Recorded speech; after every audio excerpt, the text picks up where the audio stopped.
I'm a 57-year-old man who spent 26 years married to the woman I thought I'd be with forever. Let's call her Emily. We met in college, became friends, and after years of pursuing her, we finally got together.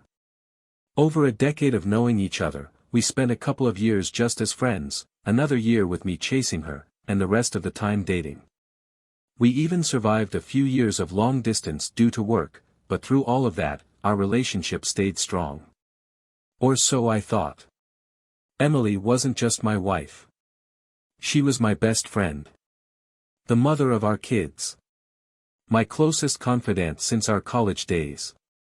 So, when she betrayed me, it wasn't just my marriage that was shattered, it felt like my entire world fell apart.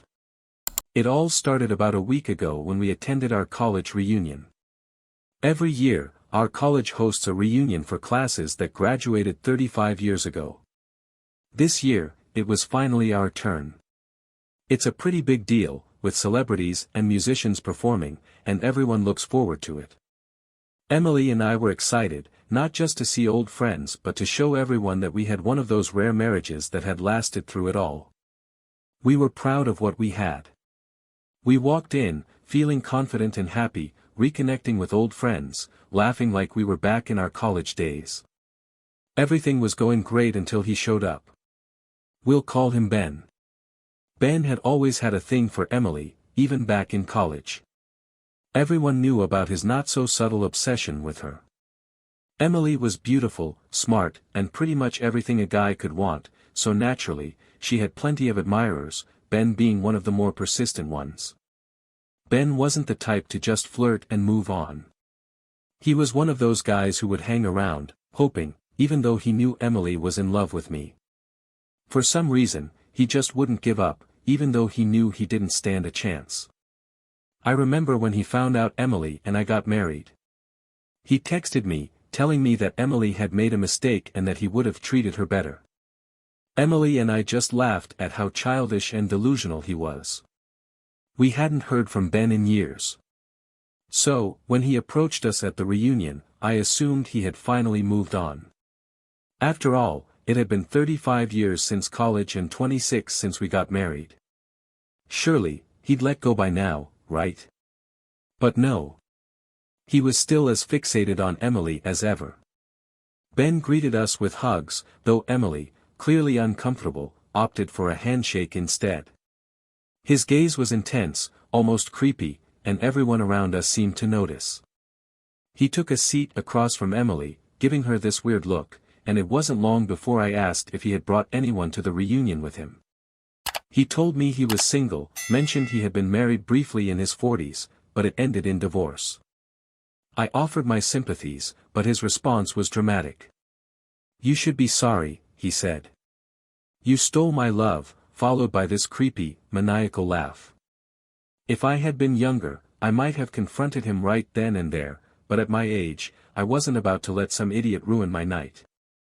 Besides, Ben wasn't exactly someone you'd find intimidating, more like a loud, obnoxious guy nobody ever took seriously. Everyone heard him, but we all brushed it off. Still, Emily became unusually quiet after that. Our close friend, Sarah, who had known Emily as long as I had, noticed her discomfort and took her aside to cheer her up. We tried to get Emily to focus on the fun and forget about Ben. But I could tell something had shifted in her. Then, out of nowhere, Ben reappeared, apologizing for his behavior earlier. He claimed he hadn't meant to upset her, insisting he only wanted to make her feel good, telling her she still looked amazing even after all these years. That was it for me. I told him to back off, but Emily asked him to just leave us alone. He kept pressing for her forgiveness, making it clear he wanted to be a part of the evening. Emily, being the kind-hearted person she is, gave him a hug, telling him to move on and let it go. I didn't love the idea, but I thought maybe we could just put this behind us and enjoy the rest of the night. After all, this might be our last chance to see all our old friends together like this. We headed to the dance floor, and things started to feel normal again. Emily and Sarah were talking and laughing, and even Ben seemed to be making a fool of himself with his awkward dancing. I let my guard down, figuring the weirdness was over, but boy, was I wrong. About an hour into the party, I noticed that Emily and Sarah were nowhere to be seen. At first, I didn't think much of it. We had all been mingling with different groups throughout the night, and I assumed they were catching up with old friends. But as more time passed, I started to get a bit uneasy. I called both of them, but neither answered, which didn't surprise me with the loud music. Still, something didn't feel right. Eventually, Emily came back, but there was something off about her. She looked the same, but I could feel that something had changed. She barely spoke and seemed almost distant, urging me to leave early. Sarah came back a bit later, but she and Emily didn't exchange a single word for the rest of the night. It was strange, and I kept asking Emily what was wrong, but she brushed me off, saying she was just tired and wanted to go home. The whole car ride home was silent, which was unusual for us. Emily was usually full of energy after a night out, but this time, she looked like she was holding something back. I asked her if something had happened with Sarah or if someone at the party had upset her, but she just gave short, vague answers. My gut told me something was seriously wrong, but I couldn't put my finger on it. By the time we got home, I was still feeling uneasy. While most of our friends were posting pictures from the reunion and reminiscing about the night on social media, Emily quietly slipped into bed. She didn't even bother checking her phone like she usually would. I didn't press her on it, thinking maybe she really was just tired. But deep down, I knew there was more to it. I went to bed too, but sleep didn't come easily. I kept replaying the night in my head, wondering what had happened. Then, sometime in the middle of the night, Emily woke me up. She was crying, her head resting on my chest. I tried to comfort her, assuming she was feeling emotional about seeing all of our old friends again. But as I held her, her sobs grew heavier, and I could tell this wasn't just about the reunion. Finally, she said the words that shattered my world. Through her tears, she admitted that she had cheated on me, with Ben. I couldn't believe it. I just sat there, frozen, unable to process what she had just told me. The last time I saw her, she had been dancing with Ben and Sarah. Then they disappeared for about an hour. When Emily came back, she had that strange look on her face, like something had changed in her. Now I knew why. She said that Sarah knew about the whole thing and had been furious with her, which explained why they hadn't spoken since. But honestly, I couldn't even focus on that. I was in too much shock to ask questions or demand more details. Emily, sensing my silence, began spilling everything on her own. She told me how Ben had been apologizing to her while they danced, telling her how much he regretted embarrassing her earlier. He laid on the compliments thick, telling her how beautiful she still was, how no woman could ever compare to her, and that he had never stopped thinking about her. Emily admitted that in her intoxicated state, she had started to believe him. Apparently, Ben asked her to go for a walk outside, and at first, she refused. But he kept pushing, saying this might be their last chance to talk and that she deserved to know how he really felt after all these years. Emily, being weak and vulnerable at the moment, agreed. They walked out onto the college lawn, where Ben poured his heart out, telling her how much he had always loved her. Emily told me she felt overwhelmed by his words. She had been drinking, and in that moment, she let her guard down. Ben took her hand, and she claimed it felt like a weight had been lifted off her shoulders. They walked and talked, and before she knew it, things had escalated between them. I don't need to go into the explicit details of what she told me, but let's just say she didn't hold back. She said her conscience kicked in partway through, and she pushed him away, but by then, the damage was done. I sat there in disbelief, unable to even look at her. My mind was racing, trying to make sense of what had happened. How could she have let this happen? How could she betray me like this? She reached out, trying to get a reaction from me, but I just told her to give me a moment. She kept crying, kept apologizing, but all I could do was sit there in silence. Eventually, I told her to go to sleep, and we would talk about it in the morning. She clung to me, telling me she was scared of losing me, but I couldn't say anything. I just closed my eyes and tried to block it all out, but the truth was, my mind wouldn't stop replaying every detail of that night. One thing kept nagging at me, though. I remembered when Ben gave me this weird, smug smile after Emily came back from their little walk. At the time, I thought nothing of it. But now, I realized that smile wasn't just Ben being his usual creepy self, it was his victory. He had finally gotten what he wanted, and I had been too blind to see it. As the hours passed, I felt more and more disgusted. I couldn't stand the thought of sharing a bed with her, knowing what she had done. Emily eventually fell asleep, exhausted from crying, and that's when I made my decision. Quietly, I got up, packed a bag with my essentials, and left. I had to get out of there. I walked out of our home in the middle of the night, my heart heavy but my mind made up. I had been with Emily for 26 years, built a life with her, raised kids, and shared everything. But after what she did, I just couldn't stay. I knew if I waited until morning, she'd find a way to talk me out of leaving. She knew me too well, and I didn't trust myself to resist her pleas. So, I booked a room at a nearby hotel and blocked her number on my phone, as well as her social media. I needed space, time to figure out what to do next without her voice in my head. It was nearly sunrise when I finally managed to fall asleep, exhausted from both the emotional toll and lack of rest. I didn't sleep long, though. Around 9 a.m., my phone started ringing non-stop, but it wasn't Emily, it was our kids. Emily and I have 2 children, a 24-year-old son and a 21-year-old daughter. They both attend the same college and live on campus. The missed calls and messages from them made my heart sink. I had made the impulsive decision to ghost Emily, but I hadn't thought about how it would affect them. I knew I couldn't avoid them forever. I had to speak to at least one of them, or they might panic and report me missing. So, I called my son. He's always been the more level-headed of the two, and I figured he could handle the news better. I told him straight, there was no point in sugarcoating it. I explained that his mother had cheated on me with someone from our past and that I needed time to process everything. He was completely blindsided.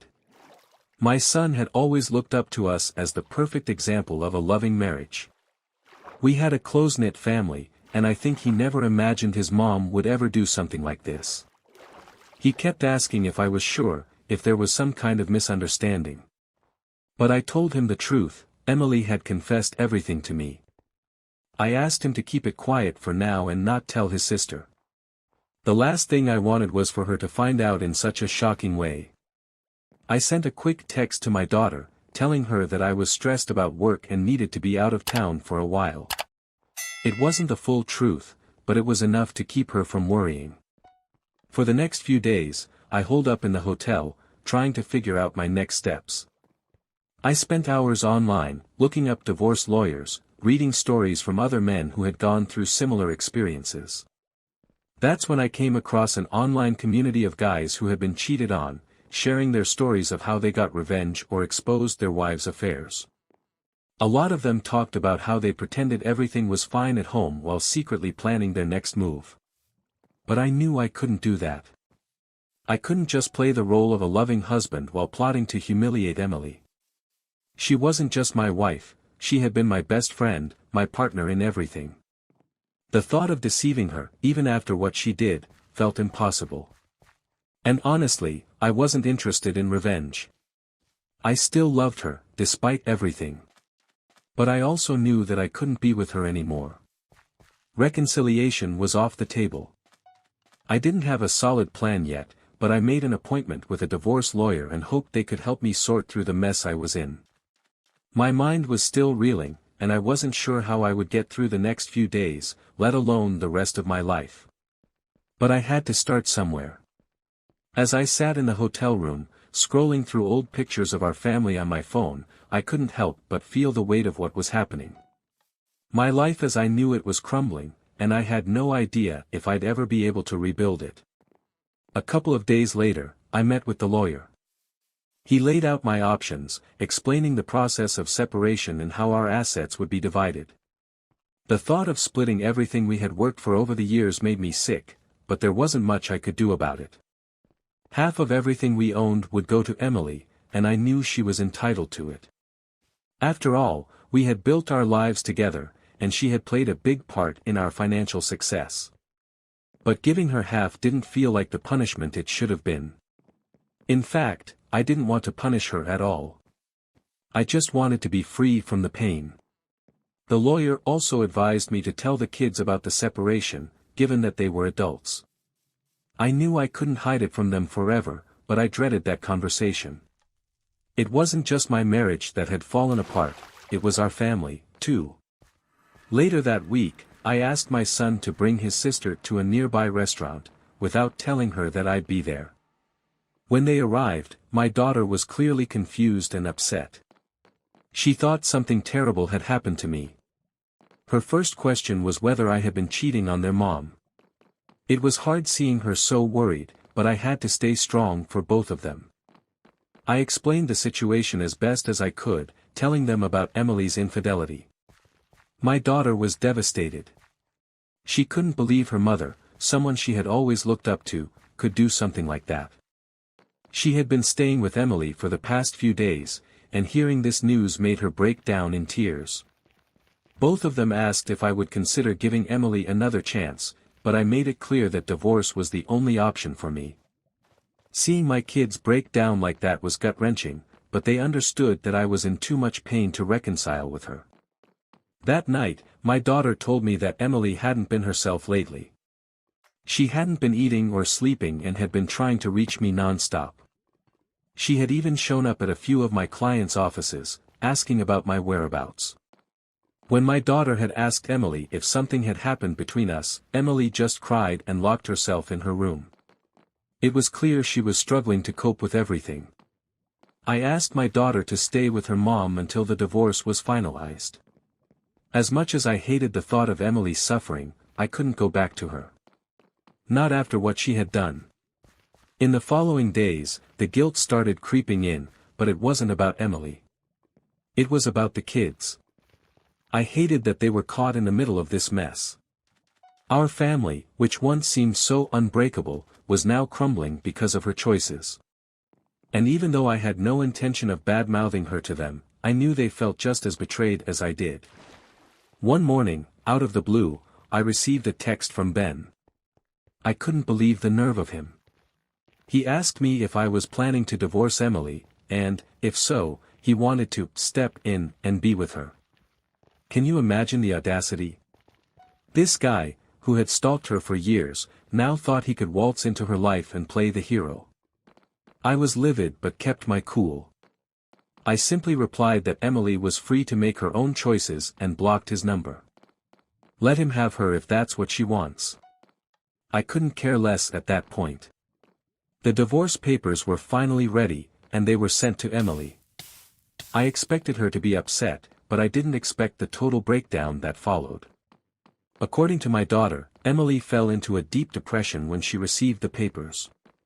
She had convinced herself that I was just angry and would come back to her eventually. When that hope was shattered, so was she. Emily begged my lawyer to arrange a meeting with me, but I refused. She even said she didn't want any of our assets, just me. I knew her too well. She was confident that if she could just see me face to face, she could make me change my mind. And to be honest, she might have. I still loved her, despite everything, and seeing her in such a fragile state would have torn me apart. But I couldn't go back. Not after what she did. A few days later, I got a call from my daughter. Emily had been admitted to the hospital. She had stopped eating, refused to take care of herself, and had spiraled into such a severe depression that they had to put her on a liquid diet. My heart sank, but not for the reasons you might think. I wasn't heartless, but her betrayal had changed something fundamental in me. I couldn't see her the same way anymore. Even as she withered away, I felt distant. After hearing about Emily's condition, I reached out to our friend Sarah. I needed her help to get through to Emily. During our conversation, Sarah told me something that rocked me to my core. Apparently, she had known all along about what had happened that night with Ben, but she hadn't told me the full story before. According to Sarah, when Emily and Ben left to take a walk, they didn't go to the lawn as Emily had claimed. Sarah had seen them sneak off toward the college pool's changing rooms. When Sarah went to look for them, she caught them in the middle of the act. The only reason they stopped was because Emily had seen Sarah approaching. So, it wasn't Emily's conscience that had ended things, it was the fact that they had been caught. Hearing this version of events felt like another punch to the gut. Emily had not only betrayed me physically but had lied to me even in her so-called confession. Any shred of respect I had left for her evaporated in that moment. I told Sarah the truth, that there was no chance of reconciliation. Emily had lied too many times, and I couldn't trust her anymore. My children continued to try to support their mom, but even they were starting to see how deeply damaged she was. Emily had become clingy and paranoid, constantly texting and calling them, afraid of being abandoned. She was trying to control them, demanding that they stay with her instead of living their own lives. My daughter, who had been staying with Emily, finally decided she couldn't take it anymore. She moved out, telling me she had done everything she could for her mother, but it was time to focus on her own life. I understood her decision completely. Emily had driven everyone away, even the kids who had once adored her. And while some people might have taken satisfaction in seeing their cheating spouse's life fall apart, I didn't. I just felt sadness for her. She had destroyed everything, our marriage, our family, and now herself. Time passed, and I did my best to move forward. I focused on my work, my kids, and figuring out how to live without the person I had spent nearly 3 decades with. I had saved for retirement, but instead of buying the beach house Emily and I had planned on, I gave half of our savings to her and split the rest between our kids. I didn't need much, and I wanted them to have the chance to build their own lives. Emily eventually signed the divorce papers, though it took her a while. She had to face the reality that our marriage was over, something she had fought against for months. After the divorce was finalized, I decided it was time for a change. I spent the next few years traveling, living in different countries, meeting new people, and rediscovering who I was outside of my marriage. It was hard at first, but gradually, I found peace in my new life. I met someone along the way, a woman named Ashleen. She had just come out of an abusive relationship, and we bonded over our shared experiences. We didn't rush into anything romantic. For a long time, we were just travel companions, exploring the world together. But over time, our connection deepened. My kids knew about her but didn't tell Emily, fearing it might push her further into her depression. Fast forward a few years, and my son was getting married. He wanted both me and Emily to be there to meet his future in-laws. It was the first time I had seen Emily in 4 years. She looked different, thinner, more fragile, her once vibrant eyes now clouded with sadness. We exchanged polite greetings, but it was clear that the years had not been kind to her. During the wedding, Emily tried to pull me aside to talk, asking if Ashleen was my girlfriend, but I shut her down. This day wasn't about her or me. It was about our son. My daughter, who had grown stronger through all of this, stepped in and told her mom in no uncertain terms that she needed to stop making everything about herself. She was firm but kind, telling Emily to move on or risk being kicked out of the wedding. Emily didn't take it well.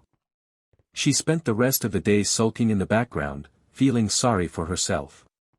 Meanwhile, I focused on enjoying the day with my children, proud of how far we'd all come. After the wedding, Nancy called to tell me that seeing me with Ashleen had crushed Emily's spirit even more. She had hoped I was still miserable and alone, but seeing me move on had been a blow to her ego. I told Nancy I was done worrying about Emily's feelings. She had made her choices, and now she had to live with them. As for me, I found peace in my new life. I'm still traveling, still learning, and still healing. I'm not bitter anymore. I don't wish Emily harm, but I've let go of the life we shared. My kids are doing well, and I'm looking forward to whatever the future brings. There's always more to life than you think, even when it feels like your world has collapsed. I've learned that now. Dear listeners, thank you for your incredible support and for tuning into my stories on YouTube. Your enthusiasm and feedback mean the world to me. Stay tuned for more exciting tales. Warm regards.